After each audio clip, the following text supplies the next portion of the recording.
मनुहार की सियासत। नमस्कार, प्राइम डिबेट में आपका स्वागत है। मैं हूं राजेश सक्सेना। जी हां, आज हम इसी पर बात करेंगे जो मुद्दा है मनुहार की सियासत पर। मध्य प्रदेश में 2023 के चुनाव से पहले जनमत बनाने की कोशिशें तेज हो गई हैं। सत्ता पक्ष और विपक्ष दोनों वोटरों के हर वर्ग को साधने में लग गए हैं। इस कवायद में सत्ता पक्ष यानी कि बीजेपी आगे निकलती दिख रही है। सीएम शिवराज सिंह चौहान ने सरकार से नाराज चल रहे हर उस वर्ग को मनाने में वो जुट गए हैं जिस पर विपक्ष की नजर है या जिस पर विपक्ष सवाल खड़े कर रहा है। आरक्षण पर पहले ओबीसी का साथ को साधा, फिर डीए बढ़ाकर कर्मचारियों को मनाया, आदिवासियों को अपने पक्ष में करने पेशा का पासा फेंका, किसानों के हित में एक साथ कई ऐलान किए, तो अब 1 लाख सरकारी नौकरियां देकर बेरोजगारों को लेकर युवाओं की नाराजगी भी दूर करने की कोशिश की है। शिवराज की ये कवायतें बीजेपी को कितना चुनावी फायदा पहुंचाएंगी, कांग्रेस के पास इनकी काट क्या है, इसी पर हम बात करेंगे। लेकिन इससे पहले देखते हैं इसी से जुड़ी ये खास रिपोर्ट। मध्य प्रदेश में 2023 के विधानसभा चुनाव से पहले शिवराज सरकार ने सभी वर्गों को साधने की कवायद शुरू कर दी है। खासकर उन वर्गों पर सरकार का ज्यादा फोकस है जो सीधे तौर पर जनमत को प्रभावित करते हैं। इसी कोशिश में सरकार ने पहले सुप्रीम कोर्ट तक आरक्षण की लड़ाई लड़कर ओबीसी को साधा। पैसा एक्ट लागू करके सबसे बड़े वोट बैंक आदिवासियों को साधने की कोशिश की। किसानों के हित में कई ऐलान पर उनकी नाराजगी दूर की और अब 1 लाख सरकारी भर्तियां निकालकर युवाओं को मनाने की कोशिश सरकार करती हुई नजर आ रही है। हम ओबीसी को आरक्षण के साथ ही मध्य प्रदेश में चुनाव करवाएंगे। अब 34% महंगाई भत्ता मध्य प्रदेश के शासकीय सेवकों को देंगे।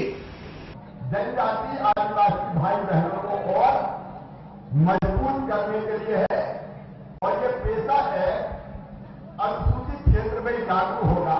हमने फैसला किया है कि जो डिफॉल्टर हो गए थे कर्ज माफी की घोषणा के कारण, उनके कर्जे का ब्याज हम माफ करेंगे, मतलब हम भरेंगे ताकि किसान को दिक्कत ना हो। 1 साल में 1 लाख सरकारी भर्तियां निकाली जाएगी। जी हाँ, शिवराज सरकार ने तृतीय श्रेणी के 1 लाख पदों को भरने की मंजूरी दे दी है, जिसमें किन विभागों पर भर्ती निकली है वो भी आपको बताते हैं। जेल विभाग में भर्ती निकाली है, नगरीय प्रशासन में भर्ती निकाली है, स्वास्थ्य विभाग, खनिज, शिक्षा, ऊर्जा, वाणिज्यिक कर और राजस्व समेत अन्य विभाग इस पद में शामिल है। सरकार ने भर्ती का क्राइटेरिया भी तय कर दिया है, वो भी देखिए। अब राहुल गांधी की भारत जोड़ो यात्रा मध्य प्रदेश में प्रवेश कर चुकी है।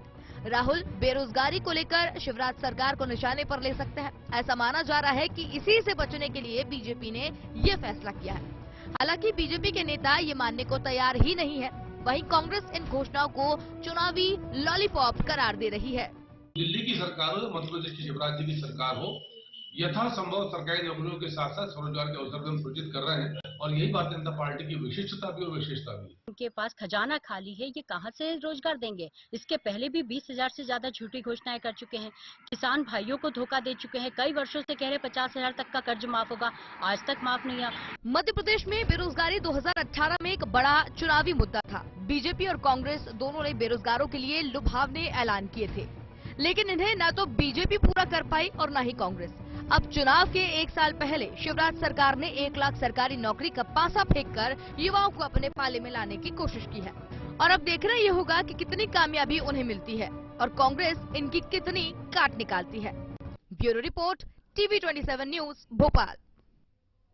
तो सरकार ने 1 लाख सरकारी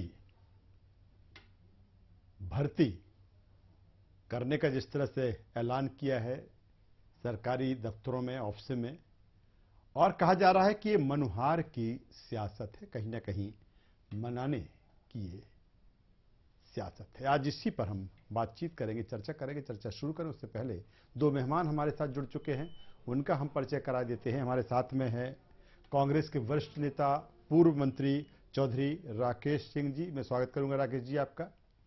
हमारे साथ में हैं डॉक्टर दिनेश सिंह चौहान साहब, अध्यक्ष हैं बेरोजगार युवा संघ के। चौहान साहब, आपका स्वागत है। और बीजेपी सांसद गुमान सिंह डामोर भी हमसे थोड़ी ही देर में जुड़ेंगे। सबसे पहले डॉक्टर दिनेश, मैं आपके पास में आता हूं।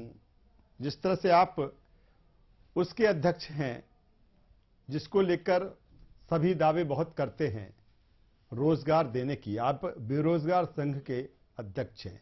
सरकार ने जिस तरह से ऐलान किया है 1 लाख सरकारी पदों को भरने का, किस रूप में देखता है आप और आपका संघ? हमारा संघ, पहले एक स्पष्ट कर दूं, ना तो बीजेपी और ना ही कांग्रेस जी किसी पार्टी को ना तो समर्थित करता है और ना ही किसी पार्टी समर्थन लेता है। जो अच्छा करेगा हम उसको पूजेंगे, जो नहीं करेगा उसकी आलोचना करेंगे और अपनी मांगों को रखेंगे। चाहे सरकार इस पहल को किस श्रेणी में लेते हैं आप? ये एक चुनावी एक प्रकार से मुद्दा है। चुनावी मुद्दा इसलिए क्योंकि जब लगातार 2020, 21, 22 पूरा खत्म होने पर आ गया है और 23 में चूंकि जब चुनाव है तब आप 1 लाख पदों की भर्ती की बात कर रहे हैं और जिन 1 लाख पदों की भर्ती की बात कर रहे हैं।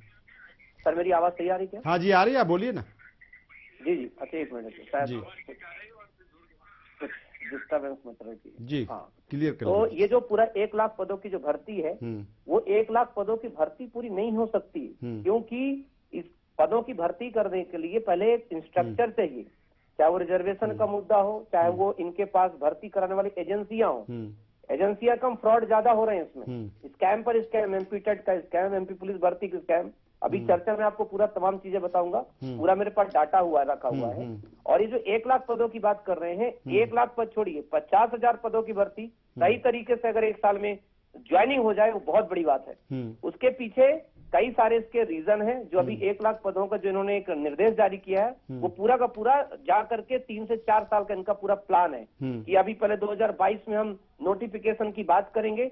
कोई भी नोटिफिकेशन की एप्लीकेशन इस साल नहीं शुरू होने वाला। मैं सारे पढ़ लिया हूँ, वो सब शुरू होंगे जनवरी 2023 में और उसके जब एग्जाम होंगे उसका ज्वाइनिंग पहुंच जाएगी जॉब 24 में, क्योंकि 24 में लोकसभा चुनाव है। तो जा करके 24-25 तक किसी प्रकार से भर्तियां जो संपन्न हो पाएंगी, वो भी अगर ओबीसी का आरक्षण का मुद्दा इन्होंने सरकार ने सही टाइम पे सुलझा लिया तो, नहीं तो समस्त भर्तियां अटकी रहेंगी क्योंकि सरकार। चलिए मैं आता हूँ डॉक्टर दिनेश, मैं आपके पास में आता हूँ। गुमान सिंह डामोर साहब, सांसद बीजेपी, हमारे साथ जुड़ चुके हैं।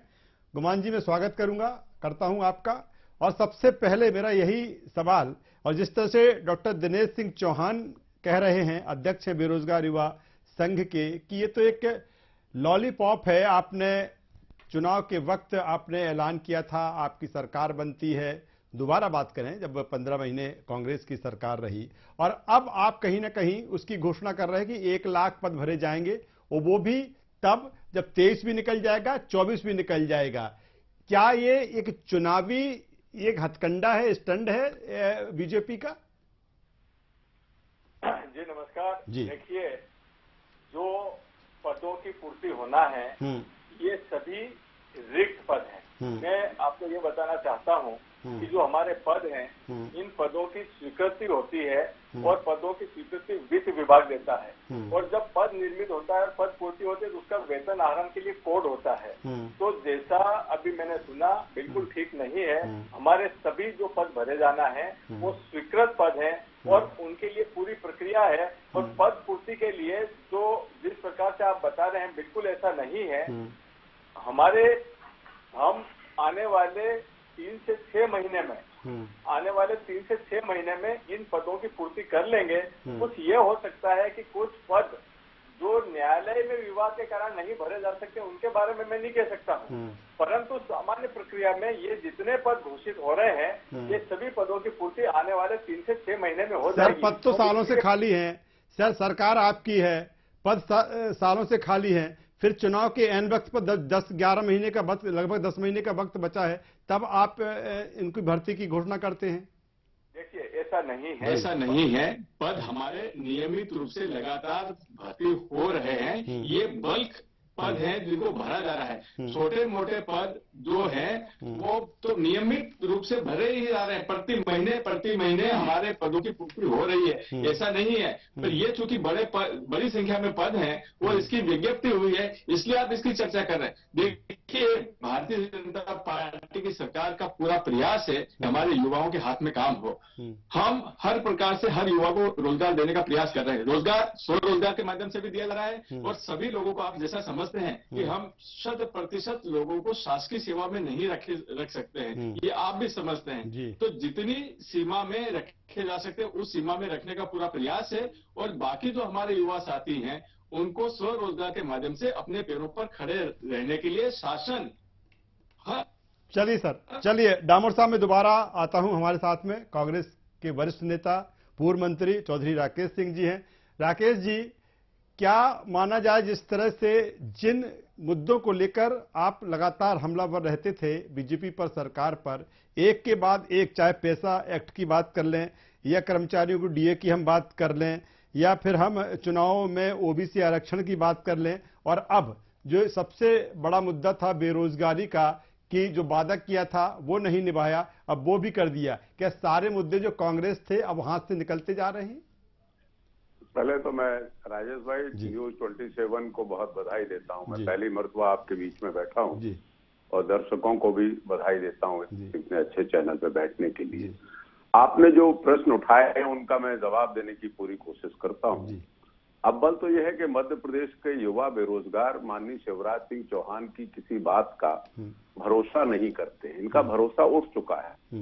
लगातार मुख्यमंत्री रहने के साथ बेरोजगारी मध्य प्रदेश में बढ़ी और कोई जगह, अब आप ये बात कर रहे हैं कि मैं फला विभाग में दे रहा हूँ, फला विभाग में दे रहा हूँ। मैं आपसे ये प्रश्न पूछना चाहता हूँ माननीय सांसद जी से कि आप आउटसोर्सिंग क्या है? आउटसोर्सिंग से आपने सारे कर्मचारी रखे, 4th क्लास के आपने सारे पद समाप्त कर दिए। आउटसोर्सिंग, चाहे हम हेल्थ विभाग में चले जाएं, चाहे राजस्व विभाग में चले जाएं, चाहे नगर पालिका में, नगरीय प्रशासन में चले जाएं, सब आउटसोर्सिंग सर्विस। दूसरी बात पर मैं इस पे आ रहा हूं कि आपने अतिथि विद्वान, जिनके लिए आपने ये कहा था कि मैं टाइगर हूं, मैं जो कहूंगा वो करूंगा, और अतिथि विद्वान आज तक महाविद्यालयों में कार्य करने वाले जिनकी उम्र 50-55 वर्ष हो गई है, आज तक माननीय शिवराज सिंह जी की सरकार उनके लिए निर्णय नहीं कर पाई। अतिथि शिक्षक आज तक परेशान है बेचारे, उनका नियमितीकरण नहीं हो पाया। 4,500 शिक्षकों के पद परीक्षा के बाद उत्तीर्ण हुए, आपने उनको डॉक्यूमेंट चेक करने के नाम पर सिर्फ 3,000 लोगों को ज्वाइन कराया। 1,500 लोग आज भी बेचारे डॉक्यूमेंट जो उनके सत्यापन नहीं हो पाया, उस वजह से वो शिक्षित जो उत्तीर्ण किए थे वो अपने घर बैठ गए। मैं सीधी बात पे इस पे आ रहा हूं कि मध्य प्रदेश में इन पे कोई भरोसा करने वाला नहीं है। और जैसा अभी ये डॉक्टर चौहान कह रहे थे कि भाई इतने कम समय में आप कैसे भर सकते हैं? आपने माननीय सांसद जी कह रहे हैं कि वित्त विभाग से हमने अनुमति ले ली। नहीं, ये मध्य प्रदेश 2.25 लाख करोड़ के कर्ज में है। एक एक व्यक्ति पे कितना कर्ज है, ये माननीय शिवराज सिंह जी की देन है। और उस स्थिति में आप कह रहे हो कि 1 लाख लोगों को रोजगार दे दोगे। आप सोते क्यों रहे? आपकी सरकारें इतने वर्षों रही, आपने रोजगार क्यों नहीं दिया? साफ दिख रहा है कि आपको चुनाव दिख रहे हैं। आप जनता को बरगलाना चाहते हो, जनता को आप कमजोर दिमाग का समझते हो, जबकि माननीय शिवराज सिंह जी को पूरी मध्य प्रदेश की 7 करोड़ जनता समझ चुकी है। आपके पास महाकाल पे पैसा लगाने के लिए पैसा था, आपने वहां पे बहुत बड़ा कॉरिडोर बना दिया। क्या भगवान जी के दर्शन हम साधारण तरीके से वहां नहीं कर पाते थे? आपने अनाप शनाप पैसा लगा दिया मध्य प्रदेश का वहां पे, और जबकि रोजगार के लिए आप पीछे हटते थे। आज आप जो बात कर रहे हैं, जो घोषणाएं कर रहे हैं, ये साफ दिख रहा है। चाहे माननीय प्रधानमंत्री जी 71,000 लोगों को नियुक्ति पत्र दे रहे हो जो वर्षों से पेंडिंग थे। एनडीटीवी के रवीश कुमार हमेशा इस बात को उल्लेख करते आए कि इनको ज्वाइनिंग नहीं मिल रही है, उत्तीर्ण कर चुके हैं परीक्षा, उनको कल माननीय प्रधानमंत्री जी ने, आज श्रीमान शिवराज सिंह जी चौहान ने ये घोषणा कर दी कि मैं 1 लाख लोगों को रोजगार दूंगा। मिला नहीं है किसी को। इन पे कोई भरोसा ना करे। मध्य प्रदेश चूंकि पूरा दबाव राहुल गांधी की यात्रा से पूरे देश में एक माहौल बन रहा है कि बेरोजगारी और बढ़ रही है, महंगाई और बढ़ रही है, तो सरकार बौखलाहट में है और बौखलाहट में ऐसे निर्णय कर रही है। जबकि यथास्थिति ये है, जमीनी हकीकत ये है कि मध्य प्रदेश में रोजगार के नाम पर शून्यता है। किसी विभाग में चले जाएं आप, पुराने जो लोग हैं वो भी तरह, अब आपने कहा डीए मैं दूंगा, भाई डीए आज भी केंद्र सरकार से आप बराबर नहीं है। आपने ये कहा था कि मैं केंद्र सरकार के बराबर दूंगा, आज भी 6% का अंतर है। लेकिन राकेश जी, अगर पूरे देश के आंकड़े देखे जाएं जो बेरोजगारी दर 7.5 है, अगर मध्य प्रदेश की बात करें तो 3.5, तो नहीं लगता कि मध्य प्रदेश में बेहतर स्थिति है? दे रहे हैं, ये स्वरोजगार में भी आ जाते हैं। हम बात कर रहे हैं सरकारी नौकरियों, हम बात कर रहे हैं गवर्नमेंट सर्विसेज की, और गवर्नमेंट सर्विसेज में पिछले जब से माननीय शिवराज सिंह जी रहे 18 वर्षों से, और अभी जब से हैं पिछले 1.5-2 वर्षों से, तब से कोई भी नियुक्ति। चलिए सर, मैं आता हूं, मैं आपके पास में आता हूं। जो आपके सवाल हैं मैं सीधे गुमान सिंह जी के पास में ले जाता हूं, फिर डॉक्टर दिनेश के पास में आऊंगा। गुमान जी, जिस तरह से राकेश जी कह रहे हैं कि ये सारा कुछ चुनावी है, और चूंकि राहुल गांधी प्रवेश कर चुके हैं एमपी में, इसलिए डर गई है सरकार। चौधरी साहब हमारे सम्मानित सदस्य हैं और हमारे पुराने नेता भी हैं। मैं चौधरी साहब आपको ये बोलना चाहता हूँ, हमारे युवा लोगों को रोजगार देने में किसी भी प्रकार की न तो कोई राजनीति है, न चुनावी स्टंट है, और न ही किसी प्रकार का दबाव है। आप भली भांति जानते हैं कि मध्य प्रदेश में जो हमारे मुख्यमंत्री हैं, उनकी लोकप्रियता से आप वाकिफ हैं। जहां तक आपने जो प्रश्न उठाए हैं भारत जोड़ो यात्रा का, तो भारत जोड़ो यात्रा तो बिल्कुल मेरा ऐसा कहना है कि एक प्रकार से आपका पूरी एक असफल प्रयास है पद पाने का। जो आप गरिमा खो चुके हैं, पार्टी की जो गरिमा थी वो खो चुके हैं, उसको प्राप्त करने का प्रयास है। पहले भारत तोड़ा, अब भारत जोड़ो, तो ये तो पूरी पब्लिक समझ रही है कि ये एक प्रकार की पूरी नौटंकी है। इसमें हमारी मध्य प्रदेश सरकार किसी भी प्रकार के दबाव में नहीं है। हमारा तो साफ सुथरा स्पष्ट उद्देश्य है कि हम हमारे युवाओं को जितने शासकीय सेवा में रख सकते हैं उतना पूरा प्रयास करेंगे। जहां तक इस बात समय सीमा का है, तो वो मैंने आपको बताया कि हम 3 से 6 महीने में ये पूरा कर लेंगे। और हम नहीं सर, लेकिन जिस तरह का आपका सारी ये प्रक्रिया दिख रही है, वही डॉक्टर दिनेश कह रहे थे कि आपने 1 लाख पदों को भरने की जो प्रक्रिया है 2023 में अभी से शुरू होगी, और फिर अपॉइंटमेंट हो भी जाएंगे तो जो सारी प्रक्रिया नियुक्ति पत्र की वो चलती रहेगी 24 तक। ये क्या है? अगर आपको पद भरना है तो तत्काल भरिए, उसमें कितना समय लगता है, लेकिन आप उसकी पूरी प्रक्रिया को 24 तक ले जा रहे। लोकसभा भी क्या उसी के उसमें एजेंडे में है? नहीं, आप मेरी बात, मैं आपसे एक अनुरोध करना चाहता हूँ कि ये जो पद हैं, ये पूरे मध्य प्रदेश के विभिन्न विभागों के पद हैं। ये किसी एक विभाग के नहीं है। तो जितनी नियुक्तियां होगी वो सब पैरेलल चलेगी। तो इसमें 2024 तक जाने का इसलिए प्रश्न नहीं उठता कि जितनी जल्दी हमारी विज्ञप्ति की शर्तों के अनुसार जो पात्र लोग मिलेंगे, हम उनकी भर्ती करेंगे। सिर्फ और सिर्फ विवाद का विषय अगर न्यायालय में गया तो उसको छोड़कर बाकी सब समय सीमा में हो जाएंगे। और ये न तो 23 का लक्ष्य है, न 24 का लक्ष्य है। ये तो सिर्फ और सिर्फ हमारे युवा साथियों को रोजगार देने का लक्ष्य है। डॉक्टर दिनेश, मुद्दे पर बहुत अच्छी है, सांसद जी हैं, सत्ताधारी में है, पावरफुल है। माननीय, मैं आपका एक ध्यान आकृष्ट करना चाहता हूं, अभी महिलाओं का रिजर्वेशंस को दिया ही नहीं गया 33%। मध्य प्रदेश पुलिस कांस्टेबल भर्ती परीक्षा में नियम के साथ छेड़छाड़ कर दी गई। कोई बीजेपी का ना तो सांसद ना मंत्री कुछ नहीं बोला, और महिलाओं को उनकी सीटें खाली चली गई। रिजल्ट अभी आया है, 155 से ज्यादा सीटें खाली इसलिए भी चली गई कि उनकी सीटें दूसरों को अलॉट करने के बाद भी आज वो तरह तरह भटक रही हैं। पहला, पटवारी का कल भर्ती आई है माननीय, पटवारी की भर्ती में सोच लीजिए ग्रुप 2 सिर्फ ग्रुप 4 का सिलेबस चेप दिया गया, उसको एकदम कॉपी पेस्ट कर दिया गया। बल्कि जबकि पटवारी का जो सिलेबस है उसके इतर बात की जा रही है। मतलब कोई देखरेख करने वाला है नहीं, कोई भी नियम बना दे रहा है, कुछ भी कर रहा है। 70%, 80%, 90% ब्लैक कानून बना के गई थी कांग्रेस।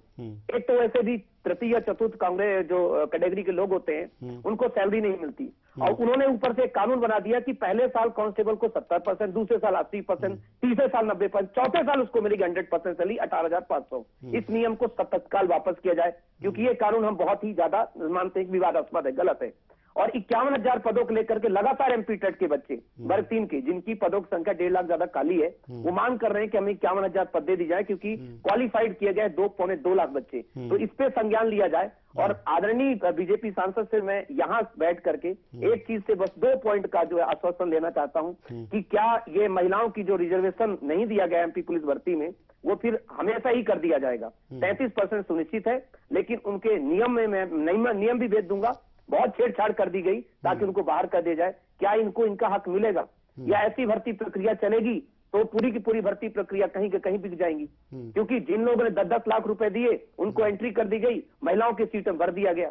इतनी बार हम लोग आवेदन लिए, तमाम चीजें लिए, लेकिन उस पर कोई संज्ञान नहीं हुआ। ऐसी भर्ती ला करके भी हम क्या करेंगे? क्योंकि जो बैठे हुए गांव में, जो घर में जो बैठा हुआ, जो पढ़ाई नहीं कर रहा है, उसका तो सिलेक्शन हो रहा है, और जो पढ़ाई कर रहा है, आप सोचिए कट ऑफ गई है 67.56 और 75 नंबर की लड़की का सिलेक्शन नहीं हुआ। ये रही पूरी फाइल। मेरे पास 300 लड़कियों का डाटा रखा हुआ है इस प्रकार से, जिसमें 100 लड़कियों ने मुझे पिटीशन के लिए भेजा हुआ है पूरा रिजल्ट के साथ। तो आदरणीय सांसद जी से मैं आग्रह करना चाहता हूं कि क्या इस पुलिस भर्ती में जांच करवाएंगे या ऐसे निर्देश देंगे कि तत्काल इन बच्चियों को दिया जाए। डॉक्टर दिनेश, मैं आपके पास में आऊंगा। चौधरी राकेश जी, राकेश जी, जिस तरह से ठीक है, जिस जो वादा किया और निभाया चुनाव के एन वक्त पर, और तभी ये कहा जा रहा है कि कहीं ये चुनावी लॉलीपॉप है।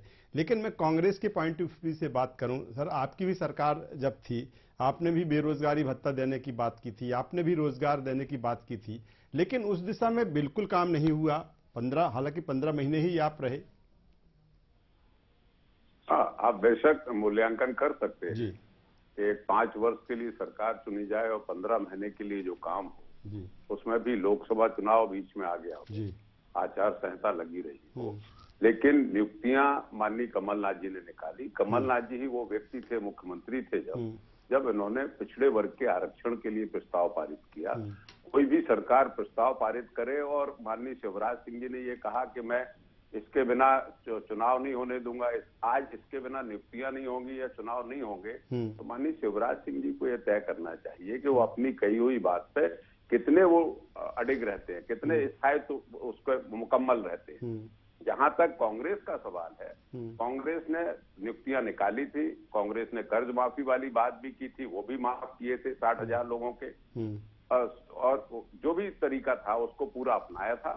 लेकिन आज जितने आप 18 वर्षों का कार्यकाल राजेश जी देखिए, वो माननीय शिवराज सिंह जी का है। 15 महीने छोड़ दीजिए, उसमें से वो आचार संहिता छोड़ दीजिए। ये मुख्य दायित्व मध्य प्रदेश की जो भयावह बेरोजगारी है उसका सीधे सीधे टीकरा शिवराज सिंह जी के सर पे फोड़ना चाहिए। और शिवराज सिंह जी की ये स्थिति कि जब चुनाव आए तब ये घोषणा करें और लोग बेरोजगार घूमते रहे। मैं फिर कह रहा हूं, क्या हुआ अतिथि विद्वानों का, क्या हुआ अतिथि शिक्षकों का? आप आउटसोर्सिंग के कर्मचारी क्यों रख रहे हैं? आप ये नियुक्तियों की बात कर रहे हो, आउटसोर्सिंग के आपने आदेश दिए हुए। जितने पद थे सिवाय बैकलॉग के पद छोड़ के, तो कहा सारे पद गवर्नमेंट के थे राजेश जी, वो सब सरेंडर कर दिए गए। किसी भी, क्या वित्त विभाग का कोई कागज ये प्रेषित करेंगे जनता के बीच में या प्रेस में देंगे कि इन्होंने वित्त की क्या परमिशन ली है, कौन कौन से विभाग में कितने पद हैं और उनके क्या मानदेय रहेंगे, किस कैडर में आएंगे? जब तक वित्त विभाग की परमिशन नहीं आएगी तब तक मैं ये मानता हूं ये सर, राकेश जी, में जो आउटसोर्सिंग की आप बात कर रहे हैं, पहली बार भी आपने कहा, मैं बात करूंगा गुमान जी से, लेकिन एक सवाल इस बात को लेकर है कि जिन मुद्दों को लेकर आप सरकार को कटघरे में खड़ा कर रहे थे, वो सारे मुद्दे कहीं ना कहीं चुनावी ही सही, लेकिन तमाम सारी उसको लेकर घोषणा है। क्या इन सारी चीजों को लेकर अब कांग्रेस पे बैकफुट पे, आपने कहा राहुल गांधी आए, उन्होंने बेरोजगारी का मुद्दा उठाया, लेकिन उसके पहले 1 लाख नौकरियों का अनाउंस कर दिया गया। तो जो मुद्दे आपके थे वो सारे अब बीजेपी ने कहीं ना कहीं उनको अपने हाथ पे ले लिए। तो फिर आप कैसे, आप भले चुनावी सही, आपको भी चुनाव में जाना है, तो कैसे अब वो करेंगे आप? नहीं, पहली बात तो इनके बैकग्राउंड को आप देखिए, इनके अभी तक के शासन काल के पूरे 18 वर्षों को उठा के देखिए भारतीय जनता पार्टी के कि कितनी नियुक्तियां इन्होंने दी। और आज भी मध्य प्रदेश में क्या बेरोजगारी चरम सीमा पे नहीं है? आज भी क्या रोजगार मिल रहे हैं? आपने जो आंकड़े बताए वह स्वरोजगार के हैं, वो मजदूरों के हैं, वो उन सरकारी नौकरियां धारण करने वाले लोगों के नहीं है कि 3% रह गई मध्य प्रदेश में, 7% है, ऑल इंडिया में 3% है। मेरा अनुरोध ये है कि माननीय शिवराज सिंह जी ने बेरोजगार के लिए क्या किया? इतने मध्य प्रदेश में कोई ये बता दे इतना बड़ा कल कारखाना कहीं खोला गया हो? मालनपुर में, पीथमपुर में, मंडीदीप में, बामौर में, किसी भी इंडस्ट्रियल एरिया में एक कारखाना खोला गया हो? पिछले कई वर्षों से ये लोग मुगालते में रख रहे हैं। मध्य प्रदेश के सीमेंट कारखाने कई बंद हो गए, जिसकी तरफ शिवराज सिंह जी का ध्यान नहीं है। आज भी बेरोजगारी, महंगाई जितनी बढ़ रही है, मैं फिर कह रहा हूं कि सीधे सीधे शिवराज सिंह जी की जिस तरीके से वो भाषण देते आए हैं, घोषणाएं करते आए, घोषणा वीर है। जनता मध्य प्रदेश की समझ चुकी है और ये बाइबल नहीं है। आप ये कह रहे हो कि आज इनने घोषणा की है, मध्य प्रदेश का युवा बेरोजगार आज हंस रहा होगा अपने मुख्यमंत्री पर कि इतने वर्षों में जब नहीं दे पाया तो ये 11 महीने में क्या रोजगार दे देगा। तो ये बाइबल नहीं है, जैसा दिनेश सिंह जी कह रहे हैं। मैं भी इस बात को कह रहा हूँ, ये प्रैक्टिकली बाइबल नहीं है कि 1 लाख नौकरियां ये 4 महीने में सितंबर तक, अगस्त तक उपलब्ध करवा देंगे। चलिए, ये सिर्फ गुमान सिंह जी, वक्त कम है। गुमान सिंह जी, मैं चाहूंगा राकेश जी ने जो सवाल खड़ा किया, आउटसोर्सिंग के जरिए जिस तरह से आप सर्विस ले रहे हैं, और एक वो बात जो मैंने ही उठाई थी कि ये कैसे प्रैक्टिकल है, कितने जल्दी ये सारी चीजें हो जाएंगी, क्योंकि अभी 10 महीने बाद, 8 महीने बाद, 10 महीने बाद आचार संहिता लग जाएगी, फिर जैसे तैसे विधानसभा के चुनाव संपन्न होंगे तो फिर लोकसभा के चुनाव आ जाएंगे। देखिए, जो आउटसोर्सिंग का आपने बताया है माननीय चौधरी साहब ने, तो भारत शासन के कुछ प्रोजेक्ट सेंक्शन होते हैं जिसमें हमको कुछ लोगों को नियुक्त करना होता है पर्टिकुलर टाइम के लिए। तो जैसे कोई प्रोजेक्ट 4 साल का है या 3 साल का है, तो उसमें उस अवधि के लिए जिन कर्मचारियों को रखा जाएगा वो आउटसोर्सेड कर्मचारी है, नंबर 1। नंबर 2, जो हमारे रेगुलर लोग हैं, जहां पर हमको जरूरत होती है, जिसकी आपने अभी बात की वित्त विभाग की, तो उन वित्त विभाग की जो स्वीकृति के लिए स्थायी पद होते हैं, जो मध्य प्रदेश की सरकार कैबिनेट में ले जाकर के स्वीकृत करती है, वो हमारे स्थायी और अस्थायी 2 कैटेगरी के लोग होते हैं। अभी क्लास 3 और क्लास 4 के जो पद होंगे उसमें भर्ती में इसलिए परेशानी नहीं आएगी, उसमें इंटरव्यू जैसी प्रक्रिया का पालन नहीं होगा, वो मेरिट के आधार पर उनका सीधी नियुक्ति हो जाएगी, उसमें कोई इंटरव्यू नहीं होगा। तो ये जो समय लगने वाली बात है, ये इसलिए ठीक नहीं है कि इसमें अगर रिटन टेस्ट हुआ या मेरिट पे हुआ तो सीधी नियुक्ति। चलिए, वक्त कम है। डॉक्टर दिनेश कुछ कह रहे हैं, संक्षेप में। डॉक्टर दिनेश सर, मैं बस आदरणीय बीजेपी सांसद जी से ये कहना चाह रहा हूं कि जो मेरे सवाल थे उसका जवाब मुझे नहीं मिला कि क्या महिलाओं को उनका न्याय मिलेगा, प्रतिवादी के बारे में संज्ञान लेंगे, 70, 80, 90% वाले मुद्दे पर होगा कुछ चीजें, वेटिंग लिस्ट वगैरह। आपको पता है कि बहुत एक सीट जो है 2-2 सीट एक बच्चे को दे दी गई है, दूसरे बच्चे को मौका ही नहीं मिलेगा। ये बहुत महत्वपूर्ण मुद्दे हैं जो अभी ज्वलंत हैं। चलिए, तमाम मुद्दे हैं और ज्वलंत हैं, लेकिन सरकार घोषणा कर चुकी है 1 लाख सरकारी पदों पर भर्ती की, लेकिन तमाम तरह के सवाल हैं जिस तरह से राकेश जी उठा रहे थे या डॉक्टर दिनेश आप कह रहे थे। कुल मिलाकर देखा जाए कि चुनाव के मुहाने पर अब एमपी खड़ा हुआ है, 1 साल से कम का वक्त है, और इसीलिए कहा जा रहा है कि ये घोषणाएं कहीं चुनावी तो नहीं। हमारे साथ जुड़ने के लिए तीनों मेहमानों का मैं शुक्रिया करूंगा। तो कुल मिलाकर प्रदेश सरकार, शिवराज सरकार मध्य प्रदेश में 1 लाख सरकारी पदों पर भर्तियां करने जा रही हैं।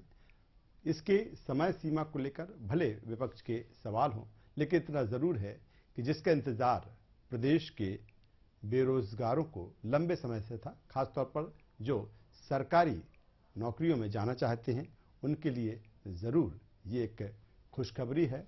और हर वो युवा जो इसके लिए अपने आप को उपयुक्त पाता है, वो इसमें अपना भाग्य या जो इसके इंटरव्यूज है, जो प्रक्रिया है, उसमें जरूर भाग लेगा। इस चर्चा में जुड़ने के लिए बस इतना ही। टीवी 27 न्यूज पर खबरों का सिलसिला लगातार जारी है, बने रहिए हमारे साथ। नमस्कार।